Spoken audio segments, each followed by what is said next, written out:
Kapag po water doc nagkapigsa yung isang breast, pwede pa po ba ako magpa-breastfeed? Tsaka tanong ko rin po, Doc, ano po ang magandang vitamins po sa 5 months po na baby ko? Kasi po nawala po yung ubo niya, pero bumalik na naman po. Salamat po, Doc.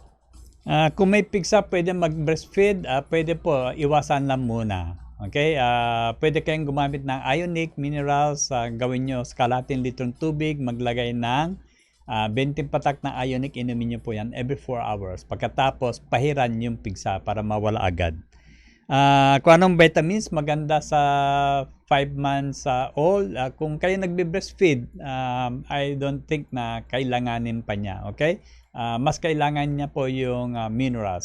So kung gusto niyo maging okay po siya, bigyan niyo siya ng 5 months old is more or less sa dali, computing ko muna, about 6 kilos o 5 ganyan.